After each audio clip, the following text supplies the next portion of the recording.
ഗാസയിൽ ഇസ്രയേലിന്റെ ആക്രമണം കൂടുതൽ രൂക്ഷമായി തുടരുമ്പോൾ മാധ്യമപ്രവർത്തകർക്ക് നേരെ നടന്ന ആക്രമണം ലോക മനസാക്ഷിയെ ഞെട്ടിച്ചിരിക്കുകയാണ്. ഗാസ സിറ്റിയിലെ അൽഷിഫ ആശുപത്രിക്ക് മുന്നിൽ താൽക്കാലികമായി ഒരുക്കിയ മാധ്യമ ക്യാമ്പിന് നേരെയുണ്ടായ ഇസ്രയേൽ ആക്രമണത്തിൽ 5 മാധ്യമപ്രവർത്തകർ കൊല്ലപ്പെട്ട സംഭവം അന്താരാഷ്ട്ര സമൂഹത്തിൽ വലിയ പ്രതിഷേധങ്ങൾക്ക് വഴിവെച്ചിരിക്കുന്നു.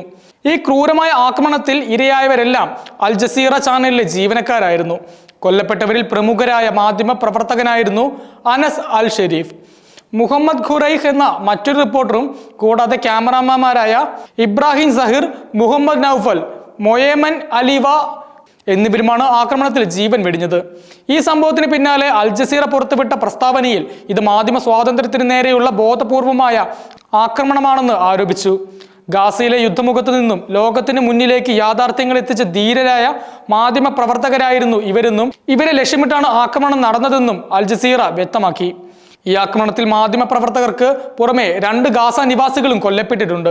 ആശുപത്രിക്ക് മുന്നിലെ താൽക്കാലിക ഷെഡുകൾക്ക് നേരെയുണ്ടായ ഈ ആക്രമണം ലോകത്തിലെ മാധ്യമ പ്രവർത്തകർക്കിടയിൽ വലിയ ആശങ്ക സൃഷ്ടിച്ചിരിക്കുകയാണ്. ഇതിനെ തുടർന്ന് the committee to protect journalist, reporter without borders തുടങ്ങിയ സംഘടനകൾ സംഭവത്തിൽ ഉടനടി അന്വേഷണം ആവശ്യപ്പെടുകയും മാധ്യമപ്രവർത്തകരുടെ സുരക്ഷ ഉറപ്പുവരുത്താൻ അന്താരാഷ്ട്ര സമൂഹം ഇടപെടണമെന്ന് ആവശ്യപ്പെടുകയും ചെയ്തു. മാധ്യമപ്രവർത്തകരെ ഭീകരവാദികളായി ചിത്രീകരിച്ച് ആക്രമിക്കുന്ന ഇസ്രയേലിന്റെ ഈ രീതി മാധ്യമ സ്വാതന്ത്ര്യത്തിന് നേരെയുള്ള ഭീഷണിയാണെന്നും അവർ ചൂണ്ടിക്കാട്ടി. കൊല്ലപ്പെട്ട മാധ്യമപ്രവർത്തകൻ അനസ് അൽ ഷെരീഫിനെ ഇസ്രായേൽ സൈന്യം ഹമാസ് ഭീകരവാദിയെന്ന് മുദ്രകുത്തിയത് വലിയ വിവാദങ്ങൾക്ക് കാരണമായി. ജൂലൈ മാസത്തിൽ തന്നെ ഇസ്രായേൽ സൈനിക വക്താവ് ഒരു വീഡിയോ പങ്കുവെച്ചുകൊണ്ട് അനസ് അൽ ഷെരീഫിനെ ഹമാസ് ഭീകരവാദിയാണെന്ന് ആരോപിച്ചിരുന്നു. അതിനുശേഷമാണ് ദിവസങ്ങൾക്കകം അദ്ദേഹത്തിന് നേരെ ആക്രമണം നടക്കുന്നത്. തങ്ങൾ നടത്തിയ ആക്രമണത്തിൽ അനസ് അൽ ഷെരീഫ് കൊല്ലപ്പെട്ടുവെന്ന് ഇസ്രായേൽ സൈന്യം സ്ഥിരീകരിക്കുകയും അദ്ദേഹം ഒരു മാധ്യമ പ്രവർത്തകനായി വേഷം കെട്ടുകയും ഹമാസിന്റെ ഒരു ഭീകരവാദ സെല്ലിന്റെ തലവനായി പ്രവർത്തിക്കുകയും ചെയ്തിരുന്നതായി ആരോപിക്കുകയും ചെയ്തു. ഇസ്രായേൽ സൈനികർക്കും സാധാരണക്കാർക്കും നേരെ റോക്കറ്റ് ആക്രമണങ്ങൾ നടത്താൻ നേതൃത്വം നൽകിയത് അദ്ദേഹമാണെന്നും അവർ അവകാശപ്പെട്ടു. ഹമാസിൽ നിന്നുള്ള രേഖകളും ശമ്പള വിവരങ്ങളും ഇതിന് തെളിവായി അവർ ചൂണ്ടിക്കാട്ടുകയും ചെയ്തു.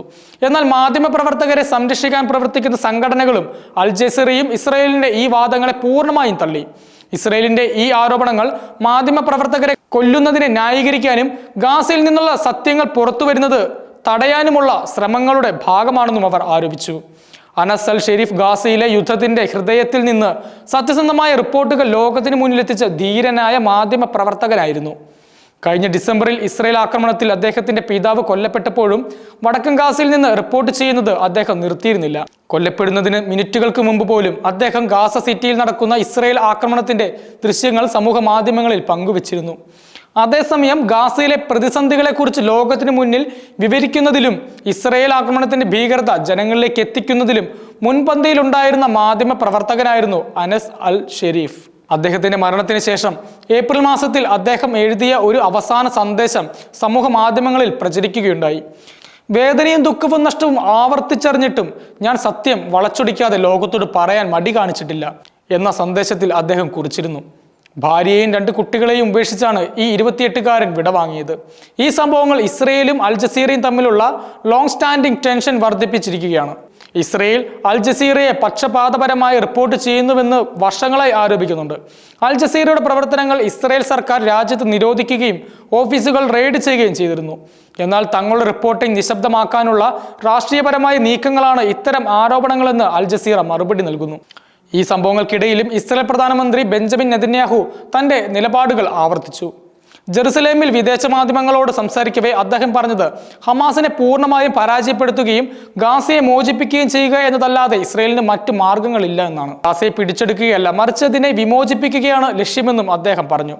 ഗാസ സിറ്റി പിടിച്ചെടുക്കാനുള്ള ഇസ്രായേലിന്റെ നീക്കത്തിനെതിരെ രാജ്യത്തിനകത്തും പുറത്തും ഉയർന്നു വന്ന പ്രതിഷേധങ്ങളെ നുണകളുടെ ആഗോള പ്രചാരണമെന്നാണ് നെതന്യാഹു വിശേഷിപ്പിച്ചത്. അടുത്ത ഘട്ടങ്ങളിലായി ഒരു ചെറിയ സമയക്രമം മനസ്സിലുണ്ടെന്നും അദ്ദേഹം കൂട്ടിച്ചേർത്തു. ഈ സംഭവങ്ങൾ ഗാസയിലെ മാധ്യമപ്രവർത്തകരുടെ അപകടകരമായ സാഹചര്യത്തിന് അടിവരയിടുന്നു.